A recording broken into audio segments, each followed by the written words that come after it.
Hello everybody, welcome to MR classes. कुछ दिनों से हम लोग महाराष्ट्र विधान परिषद और वहाँ के मुख्यमंत्री की बात खूब सुन रहे हैं। कोरोना वायरस की इमरजेंसी सिचुएशन में भी उसका इलेक्शन कराना पड़ा। उद्धव ठाकरे ने नॉमिनेशन फाइल की और अनअपोज इलेक्टेड हुए। 18 मई को उन्होंने विधान परिषद के सदस्य के तौर पर शपथ ग्रहण किया। तो ये आखिर ये विधान परिषद है क्या और उद्धव ठाकरे को उसका मेंबर होना क्यों जरूरी हो गया था?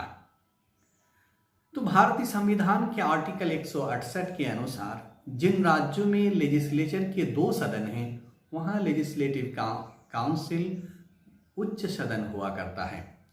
इसे अच्छी तरह समझने के लिए इसके हिस्टोरिकल बैकग्राउंड को जानना जरूरी है।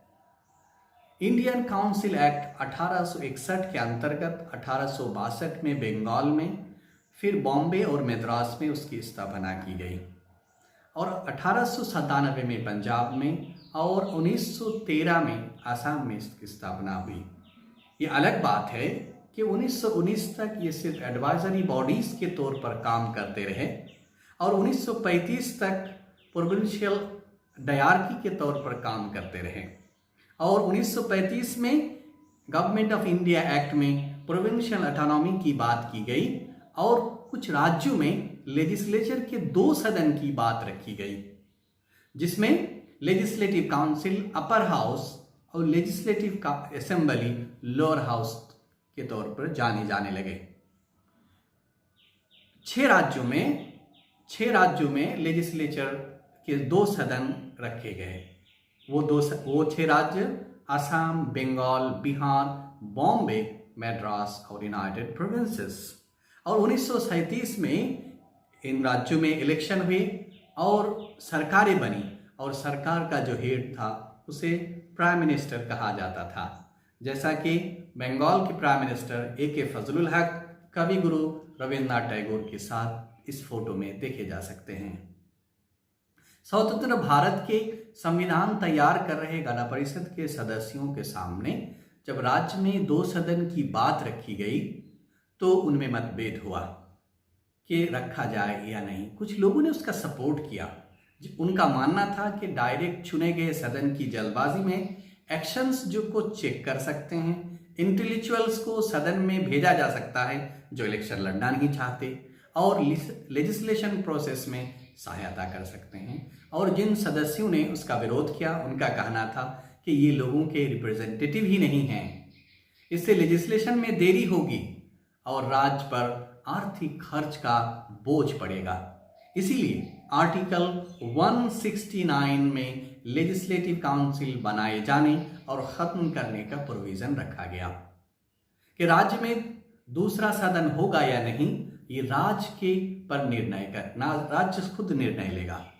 उसका सिंपल प्रोसेस रखा गया कि राज्य का विधानसभा इस प्रस्ताव को स्पेशल मेजोरिटी के द्वारा पारित करे। स्पेशल मेजोरिटी कहते हैं कि सदन में जितने मेंबर्स हैं उनमें से आधे से 1 ज्यादा और जितने उपस्थित होंगे उनमें का 2/3 2/3 मेजोरिटी। जैसे कि राजस्थान की असेंबली में 200 मेंबर्स हैं तो उसका अगर मेजोरिटी 101 होता है, अगर उसमें 165 उपस्थित होंगे तो 110 मेंबर्स का सपोर्ट चाहिए उस बिल को पारित करने के लिए। और जब ये उस असेंबली से पास हो जाएगा तो ये पार्लियामेंट में जाएगा और पार्लियामेंट के दोनों सदन सिंपल मेजोरिटी से पास करेंगे। और सिंपल मेजोरिटी का मतलब यह है कि जितने लोग उपस्थित होंगे उस सदन में उस टाइम उनमें से मेजोरिटी के द्वारा वो पारित हो जाएगा। और ये जो आर्टिकल और ये एक ऑर्डिनरी बिल होगा और आर्टिकल जो 369 में जो कॉन्स्टिट्यूशनल अमेंडमेंट का प्रोसीजर बताया गया उसमें ये शामिल नहीं होगा। और पार्लियामेंट ही को फाइनल अथॉरिटी है कि लेजिस्लेटिव काउंसिल को क्रिएट करे या एबोलिश कर दे। और ये लेजिस्लेटिव काउंसिल का कंपोजिशन क्या है? तो ये मिनिमम जो है 40 है और मैक्सिमम उस स्टेट की लेजिस्लेटिव असेंबली के 1/3 मेंबर्स के बराबर हो सकते हैं। लेकिन एक्चुअल नंबर कितने होंगे, सीटें कितनी होंगी, ये वहां का सिर्फ और सिर्फ पार्लियामेंट डिसाइड करेगा। तो अगर हम ये 2 कंडीशंस को देखें तो जो हिंदुस्तान में अभी 28 राज्य हैं, उनमें से 14 राज्यों में ये विधान परिषद कायम किया जा सकता है। ये विधान परिषद परमानेंट हाउस है, इसे भंग नहीं किया जा सकता, पर इसके सदस्य का कार्यकाल 6 साल का होता है। 1/3 हर साल, हर 2 साल में रिटायर हो जाएंगे। इनडायरेक्ट इलेक्शन के माध्यम से चुने जाएंगे या नॉमिनेट किए जाएंगे, जो कुछ इस तरह से है। 1/3 सदस्य राज्य के लोकल बॉडीज जैसे म्यूनिसिपैलिटीज, डिस्ट्रिक्ट बोर्ड्स के द्वारा चुने जाएंगे। 1/3 राज्य के विधानसभा सदस्य द्वारा चुने जाएंगे। 1/12 ग्रेजुएट्स द्वारा चुने जाएंगे।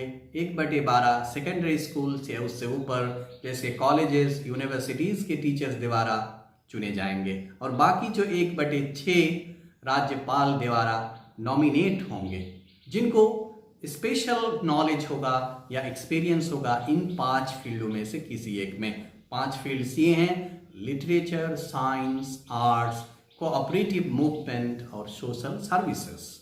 तो इसके सदस्य होने के लिए क्या क्या क्वालिफिकेशन चाहिए? पहली शर्त ये कि नागरिक होना चाहिए, भारतीय नागरिक। 30 साल आयु होनी चाहिए। उस राज्य में किसी असेंबली कॉन्स्टिट्यूशन का वोटर होना चाहिए और उस राज्य का रेसिडेंट रहने वाला होना चाहिए। लेजिस्लेटिव काउंसिल के क्या क्या पावर्स हैं? मेनली तीन तरह के पावर्स हैं। पहला, लेजिस्लेटिव पावर। ऑर्डिनरी बिल जो है प्रस्ताव या इंट्रोड्यूस किसी भी सदन में किया जा सकता है। अगर परिषद में वो प्रस्ताव लाया गया और पारित हुआ और असेंबली में गया तो वहां अगर वो पारित होता है तो आइन बच जाएगा, अगर वो रिजेक्ट हो गया तो वो बिल डेड हो जाएगा। लेकिन अगर पहले विधानसभा में इंट्रोड्यूस हुआ फिर परिषद में आया तो परिषद के पास 4 ऑप्शंस होंगे। पहला, बिल को पास कर दे। दूसरा, बिल को बदलाव करे। तीसरा, बिल को रिजेक्ट करे। या चौथा, कुछ भी ना करे। तो असेंबली अगर पास करे या बदलाव को एक्सेप्ट कर ले तो वो बिल दोनों सदनों से पास किया गया मान लिया जाएगा। लेकिन अगर बदलाव असेंबली ना माने या बिल रिजेक्ट हुआ हो या परिषद में 3 महीने तक कोई एक्शन ना हुआ हो तो असेंबली उसे दोबारा पास करेगी और इस बार सिर्फ 1 महीने तक से अधिक तक परिषद उसे नहीं रख सकता। उसके बाद ये दोनों सदनों से पारित मान लिया जाएगा। दूसरा, फाइनेंशियल पावर। विधान परिषद की क्षमता आर्थिक मामले में बहुत ही लिमिटेड है। मनी बिल को सिर्फ असेंबली ही में इंट्रोड्यूस किया जा सकता है। उसे परिषद में जब भेजा जाएगा तो वो 14 दिनों के अंदर असेंबली में वापस भेजना जरूरी है। ना भेजने पर दोनों सदनों से पारित मान लिया जाएगा। परिषद सिर्फ सुझाव दे सकता है जिसे असेंबली मान भी सकती है और नहीं भी।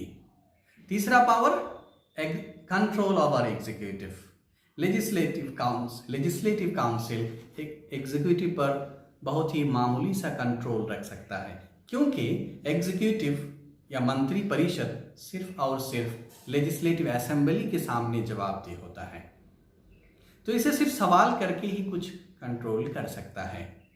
और लेजिस्लेटिव काउंसिल, लेजिस्लेटिव असेंबली की समान क्षमताएं कुछ इन चीज़ों में हैं कि पहला, ऑर्डिनरी बिल का प्रस्ताव और पारित कराना। दूसरा, गवर्नर द्वारा जारी अध्यादेश की मंजूरी। तीसरा, दोनों सदनों की सदस्य जो है मंत्री परिषद के सदस्य हो सकते हैं। संवैधानिक न्याय की रिपोर्ट्स पर विचार। और जिन क्षेत्रों में काउंसिल जो है असेंबली के समान नहीं होता वो कुछ इस तरह है। जो पहला, मनी बिल को सिर्फ और सिर्फ असेंबली ही में इंट्रोड्यूस किया जा सकता है। परिषद मनी बिल में बदलाव या रिजेक्ट नहीं कर सकता, मात्र सुझाव दे सकता है और 14 दिनों के अंदर वापस भेजना जरूरी है। तीसरा, असेंबली सुझाव को एक्सेप्ट करे या ना करे, दोनों सूरतों में दोनों सदनों से पारित मान लिया जाएगा। चौथा, ऑर्डिनरी बिल में भी फाइनल सेइंग असेंबली के पास ही है। पांचवा, परिषद नो कॉन्फिडेंस द्वारा मंत्री परिषद को हटा नहीं सकता। छठा, कॉन्स्टिट्यूशनल अमेंडमेंट में राज्यों में अगर रेटिफिकेशन के लिए भेजा जाता है तो उसमें भी काउंसिल का कोई रोल नहीं होता और काउंसिल राष्ट्रपति के चुनाव में शामिल नहीं होता। तो फिलहाल कितने राज्यों में विधान परिषद है? तो अभी 6 राज्यों में है। वो 6 राज्य ये हैं: आंध्र प्रदेश, बिहार, कर्नाटका, महाराष्ट्र, तेलंगाना, उत्तर प्रदेश। और उनमें सीटों की संख्या कुछ इस तरह से है। उत्तर प्रदेश 100, महाराष्ट्र 78, बिहार और कर्नाटक 75, आंध्र प्रदेश 58, तेलंगाना 40। और जिन राज्यों में लेजिस्लेटिव काउंसिल पहले था पर अब नहीं है, वो है असम, पंजाब, वेस्ट बंगाल।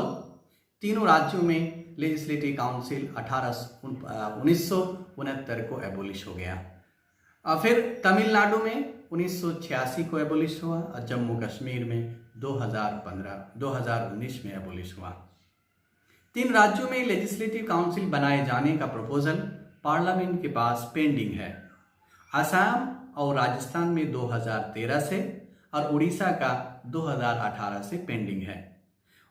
मध्य प्रदेश की कमलनाथ सरकार ने लेजिस्लेटिव काउंसिल बनाए जाने की कोशिशें शुरू की थी, पर उनकी सरकार गिर जाने की वजह से ये रेजोल्यूशन पास ना हो सका। वैसे तमिलनाडु ने लेजिस्लेटिव काउंसिल बनाने के लिए 5 बार रेजोल्यूशन पास किया। लास्ट टाइम उसने 2010 में पास किया, फिर पार्लियामेंट द्वारा पारित भी हो गया, पर अभी लेजिस्लेटिव काउंसिल बना ही ना था कि 2011 में वहां की असेंबली ने उसे एबोलिश करने का प्रस्ताव पास कर दिया, जिससे वो अस्तित्व में आ ना सका। इसी तरह आंध्र प्रदेश में 1986 में लेजिस्लेटिव काउंसिल खत्म होने के बाद 2005 में दोबारा बिल पास हुआ और 2007 में लेजिस्लेटिव काउंसिल बन गया। लेकिन मजे की बात यह है कि इसी साल जनवरी में आंध्र प्रदेश ने लेजिस्लेटिव काउंसिल को खत्म करने का प्रस्ताव पारित कर दिया है। जैसा कि मैंने शुरू में बताया था कि महाराष्ट्र के मुख्यमंत्री उद्धव ठाकरे को उस सदन का सदस्य होना क्यों जरूरी हो गया था, तो कॉन्स्टिट्यूशन के आर्टिकल 164 के 4 में लिखा है कि एक मंत्री, चाहे वो मुख्यमंत्री हो या कोई मंत्री हो, लेजिस्लेचर का सदस्य ना हुए लगातार अगर 6 महीने हो जाए तो मंत्री नहीं रह सकता।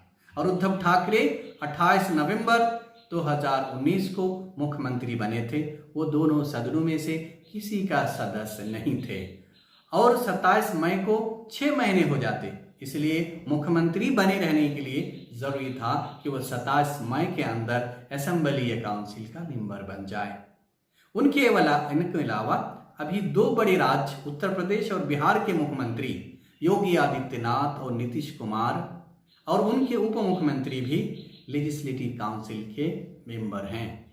अभी तक पूरे भारत में 30 मुख्यमंत्री ऐसे हैं जो लेजिस्लेटिव काउंसिल के सदस्य थे। उनमें से सबसे मशहूर मोरारजी देसाई 1952 में बॉम्बे के मुख्यमंत्री बने, जो बाद में 1977 में भारत के प्राइम मिनिस्टर बने। सी राजागोपालाचारी 1952 में मद्रास के मुख्यमंत्री बने, जो भारत के अंतिम गवर्नर जनरल थे। बीपी मंडल 1968 में बिहार के मुख्यमंत्री बने। बीपी मंडल ओबीसी पर बनी, जो मंडल कमीशन उसके चेयरमैन थे। उनके अलावा अखिलेश यादव, मायावती, लालू प्रसाद यादव भी इस लेजिस्लेटिव काउंसिल के सदस्य रह चुके हैं। एक बहुत ही महत्वपूर्ण बात यह है कि लेजिस्लेटिव काउंसिल को मामूली से पावर देना, उसके अस्तित्व को लेजिस्लेटिव असेंबली के रहमो करम पर छोड़ देना और उसके लिए पार्लियामेंट की ओर ताकते रहना, इसके बजाय एक नेशनल पॉलिसी की आवश्यकता है कि जिसकी ओर इशारा राज्यसभा की सिलेक्ट कमेटी ने 2013 में किया था, जब उसके पास आसाम और राजस्थान लेजिस्लेटिव काउंसिल बिल को रिफर किया गया, तो उसने इस तरफ इशारा किया था। ये तय हो जाना चाहिए कि लेजिस्लेटिव काउंसिल होना चाहिए या नहीं। अगर हाँ, तो उसे अच्छा खासा पावर दिया जाना चाहिए और उसके अस्तित्व में असेंबली और पार्लियामेंट का कोई रोल नहीं रहना चाहिए। काउंसिल के सदस्य इनडायरेक्टली ही चुने जाने चाहिए, लेकिन सिर्फ लोकल बॉडीज जैसे म्यूनिसिपैलिटीज और पंचायत द्वारा। विधानसभा द्वारा चुना जाना या ग्रेजुएट्स और टीचर्स को स्पेशल प्रिविलेज देकर उन्हें वोटर बनाने को खत्म कर देना चाहिए, क्योंकि उसमें इंग्लिश ट्रेडिशन का असर झलकता है। अगर आपको ये वीडियो अच्छा लगे तो लाइक और कमेंट ज़रूर करें और सब्सक्राइब करना ना भूलें। धन्यवाद।